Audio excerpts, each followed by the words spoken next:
Ôtez pas tout ça, bien-aimés frères et sœurs. La Russie vient de frapper à Kharkiv un gigantesque bâtiment gouvernemental. C'est une explosion malheur. Là, c'est un missile, c'est pas un drone ou quoi, un missile qui est venu du ciel et qui est rentré, qui a pénétré. Alors, question. Ici aux États-Unis, toutes les chaînes, les grandes chaînes disent que non, c'est la réponse de Poutine. C'est ce qu'ils disent. Moi, je ne crois pas que c'est la réponse de Poutine. Les amis, ce n'est pas la réponse de Poutine. Point.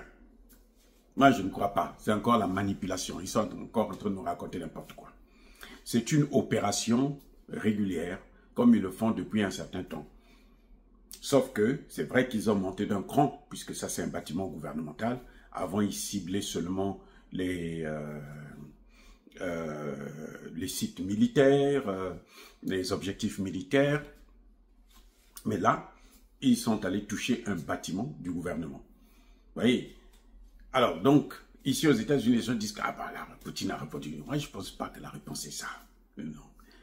Peut-être même que Poutine ne répondra pas. Parce que Poutine n'est pas comme les Américains. Si c'était les Américains, la guerre en Ukraine serait déjà terminée. Mais elle serait terminée avec au moins 10 millions de morts ou 20 millions de morts.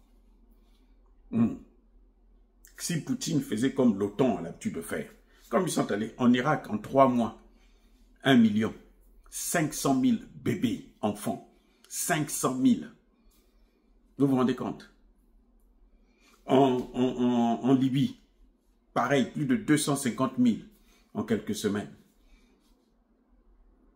En Kosovo, oh là là, au Kosovo, qu'est-ce qu'ils ont fait? Ils ont détruit et ils ont mis leur base militaire. Donc eux, c'est leur tactique. Eux, ils sont comme ça. C'est pour ça qu'ils pensent que non, parce que on a cette fois-ci touché un bâtiment public, alors c'est la réponse. Non, ce n'est pas la réponse. C'est une opération de routine depuis que cette guerre a commencé. C'est sûr que les Russes se sont rendus compte que ce bâtiment devrait abriter des gens, puisqu'on dit que ça s'est passé à 1 h du matin, heure de là-bas. Vous voyez? Et non, on dit que c'est un bâtiment public. Si c'est à 1 h du matin, ça veut dire que Poutine a attendu que les gens, parce que les gens ne travaillent pas à 1 h du matin, qu'ils puissent partir et puis on bombarde le bâtiment. Et que s'il y a des gens dedans, donc ce sont des gens qui travaillent pour la guerre.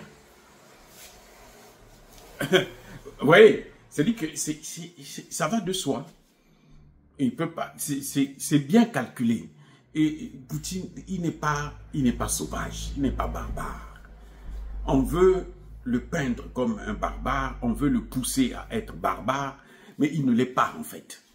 Et ça m'étonnerait qu'il puisse l'être, parce que les Occidentaux ont décidé ainsi. Non, ça m'étonnerait.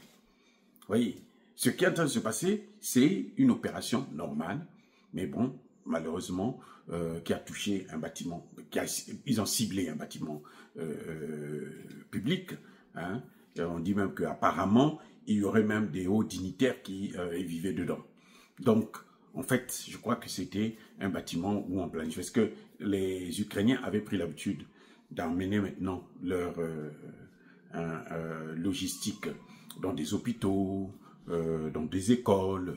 Ils sortent les élèves et puis bon, eux, ils remplacent pour dissimuler la réalité. Et Poutine avait tout compris, et puis bon, maintenant ils font plus ça. Donc c'est sûr qu'ils sont allés maintenant dans un bâtiment public. C'est pour ça que Poutine a dû toucher ce bâtiment. Mais à mon avis, c'est pas quelque chose, bon, on veut neutraliser. S'il voulait faire ça, comme les Européens font, l'Occident, l'OTAN fait, ben, il allait aller dans une cité et puis raser la cité. Parce que quand vous voyez l'explosion, hein, tout le bâtiment s'est écroulé sur place. Hein. Ça n'a pas été... Hein, ça n'a pas été c'est comme si c'était le nuque qu'on avait utilisé. Vous sentez, vous voyez une très grosse flamme. Mais en tout cas, je pense que il est temps que les gens puissent penser à arrêter cette guerre. Et vous savez quoi? Les Occidentaux, Trump vient de dire d'ailleurs, il a déclaré dans la journée que bon, écoutez, puisqu'ils ne veulent pas arrêter la guerre, il faut les laisser se battre un peu. Ouais, le raisonnement de Trump. C'est trop simpliste. C'est comme un enfant du quartier, quoi. D'ailleurs, il prend même l'exemple de si vous avez deux gamins qui sont en train de se battre et tout, vous les arrêtez, ils veulent pas, vous les séparez, ils veulent pas. Laissez-les d'abord s'affronter. Après, bon, vous allez les séparer. Donc, c'est ça son conseil à Poutine et à Zelensky, sachant que Zelensky, on va l'écraser. Donc, je crois qu'il devrait plutôt faire pression sur les Européens qui sont en train de pousser Poutine à Zelensky à continuer à se battre. Ça sert à rien. Si tu vas perdre, ça sert à rien. Tu sais que tu vas perdre. Trouve d'autres moyens pour négocier. Voilà. Donc, le chancelier allemand aussi est venu encore pour dire non, il faut faire pression sur Poutine, il faut déjà séparer Poutine.